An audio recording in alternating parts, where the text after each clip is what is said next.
Sa ilan po na nagtatanong sa akin kung paano ko ba daw ginawa yung dough sa paggawa ng tinapay. So ito lang po siya guys, sobrang dali lang naman. Gumamit lang tayo ng milk, yung dry na yeast, sugar, and then hinalo lang natin siyang mabuti hanggang sa ma-dissolve na nga yung sugar. And then nag-add tayo ng oil, then mix ulit. Pagkatapos ay dito na natin ilagay ang ating all-purpose flour. So bali lahat guys, yung nagamit ko dito ay 7 cups of all-purpose flour. Pero hindi ko binuhos lahat yung 7 cups guys. So bali iniunti-unti natin siya sa paglagay. Dahil nga yung ibang flour ay ang lakas niyang sumipsip ng kanang liquid ba. So dahan-dahanin na natin siya sa paglagay para makontrol natin yung ating dough. Once okay na nga yung dough, yung hindi siya basa, din hindi din siya matigas, ay masahin natin siya guys ng mga 10 minuto hanggang sa mag-smooth and elastic. So once okay na yung dough guys, kunin muna natin dahil ibalik natin siya guys once mapahira natin ito ng oil. And then ibalik ulit natin yung ating dough and then takpan natin ito ng mga 1 oras hanggang sa umalsa na nga ito. At makalipas nga ang 1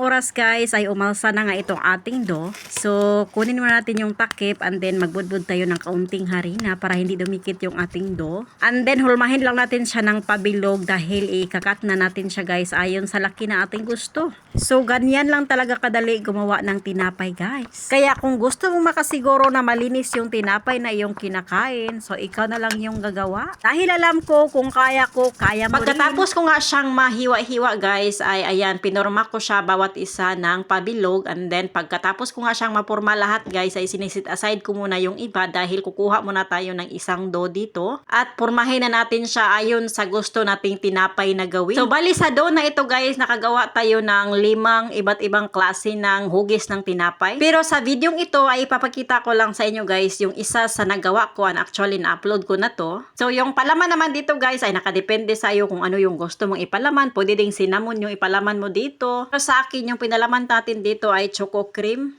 Dahil ito yung request ng ating mga Junakins. So pagkatapos mo siyang malagyan ng palaman, i-roll mo siya. Pagkatapos ay tupiin ba yung tawag dyan sa Tagalog? Tupiin mo yung isig ka, tumoy ba? And then hiwaan mo siya guys, kagaya ng nakikita ninyo sa video na iyan. Sobrang dali lang naman siya sundan guys. Kung gusto nyo gumawa ng ganitong klaseng tinapay, ay magagawa din ninyo ito guys kasi madali lang talaga. Bali halos lahat ng tinapay na nagawa ko guys ay ito yung kanang timplada ko sa aking dough ba. Masarap kasi siya guys para sa akin. Actually guys, pwede din palang gumamit na lang kayo ng tubig kung walang milk. Dahil ako minsan talaga kapag maubusan ako ng milk ay tubig na lang yung aking ginamit. Pero para sa akin manggod, kay mas malinamnam talaga siya kapag gatas yung gamitin mo. Pagkatapos ko ngang malagyan ng palaman itong ating mga tinapay, ay ayan guys, ilagay na natin sa ating baking tray dahil nga atin tong pahira ng egg wash. So yung egg yolk at saka gatas, minix lang natin siya, saka natin siya pinahi dito sa ating tinapay. Pagkatapos ko nga siyang mapahira ng egg wash, ay i-bake natin siya sa preheated na oven sa loob ng 25 minutes.